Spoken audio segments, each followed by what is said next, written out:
ایک بار کی بات ہے، ایک جوان آدمی جس کا نام مائک تھا بڑا غریب اور بھلا آدمی تھا۔ اس کو رنگنے یعنی پینٹنگ کا بڑا شوق ہوا کرتا تھا اور ہر جگہ پینٹک کرتا پھرتا۔ ایک رات وہ خواب میں کیا دیکھتا ہے کہ ایک بڈھا آدمی اس کو ایک جادو پینٹ برش دیے کر کہنے لگا کہ تم اس کو غربوں کی مدد کے لیے استعمال کیا کرنا۔ جب مائن کی صبح آنکھ کھلی تو اس نے پینٹ برش کو اپنی میز پر پایا۔ اس دن کے بعد سے جب بھی کوئی غریب پریشان ہوتا اس کو مدد کی ضرورت ہوتی مائن اس کی پینٹ برش کے ذریعے مدد کرتا۔ جب وہ دیکھتا پانی نہیں ہے اور لوگ پانی کی قلت سے پریشان ہیں، ان کے کھیت کھلیانوں کو پنپنے کے لیے پانی چاہیے، تو وہ پینٹ برش کی مدد سے ندی بناتا اور ندی سچ میں وجود میں آ جاتی اور ایسے غریب آدمی اپنے کھیتوں کو ندی کی مدد سے پانی پہنچا پاتا۔ ایسے ہی جب وہ دیکھتا کہ غریب کسان اپنے گھر والوں کا کھانا نہیں پا رہا ہے تو مائن اپنے پینٹ برش سے کھانے پینے کے سامان بنا کر انہیں دے دیتا۔ وہ لوگ کھانا کھا کر بڑے خوش ہوتے۔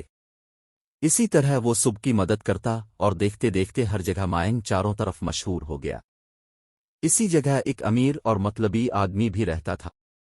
جب اس کو مائن کے جادو پینٹ برش کے بارے میں پتہ چلا تو اس نے سوچا کیوں نہ وہ اس پینٹ برش کو چرا کر بہت سی دولت پینٹ کر کے اور بھی زیادہ امیر اور مالدار بن جائے۔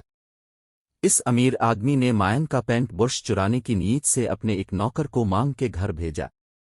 جب اس امیر آدمی کو وہ پینٹ برش ہاتھ لگا تو وہ خوشی سے ناچ اٹھا اور اپنے ساتھیوں کو بلوا لیا تاکہ ان سب کو اپنا نیا قیمتی سامان دکھا سکے۔ امیر آدمی نے اس پینٹ برش سے بہت ساری تصاویر اور چیزیں بنا لیکن کوئی بھی چیز وجود میں نہ آئی۔ اب امیر آدمی کو بہت غصہ آنے لگا اور اس نے مائن کو بلوا لیا۔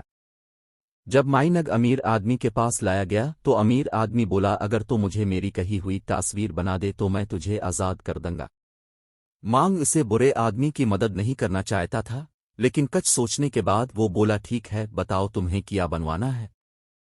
امیر آدمی بولا کہ میرے لیے ایک سونے کا پہاڑ بناؤ تاکہ میں اس پہاڑ سے بہت سارا سونا حاصل کر سکوں۔ مانگ نے پہلے ایک ندی بنائی۔ یہ دیکھ کر امیر آدمی غصہ سے چلانے لگا، یہ کیا کیا تم نے؟ ندی کیوں بنا؟ میں نے تم سے سونے کا پہاڑ بنانے کو کہا تھا، چلو اب سونے کا پہاڑ بناؤ۔ مانگ نے ندی سے بہت دور پہاڑ بھی بنا دیا۔ امیر آدمی سب دیکھ کر کچھ پریشان ہو کر بولا لیکن اب میں وہاں کیسے جاؤں گا؟ چلو اب ایک کشتی بناؤ تاکہ میں اس پہاڑ تک پہنچ سکوں۔ مانگ مسکرایا اور ندی میں ایک کشتی بھی بنا دی۔ امیر آدمی جلدی سے اس کشتی میں بیٹھ گیا اور جب وہ کشتی بیچ ندی میں پہنچی تو مانگ نے جلدی سے پانی کی ایک بہت تیز لہر بنا دی جس سے کشتی ڈوب گئی اور امیر آدمی بھی کہیں بھاگ گیا اور کبھی نظر نہیں آیا۔ آخر کار مانگ اپنے گھر والوں اور تمام گانا والوں کے ساتھ ہنسی خوشی رہتا اور جیسے اس کو خواب میں بڑے آدمی نے کہا تھا ویسے ہی ہر غریب اور پریشان حال کی مدد کرتا۔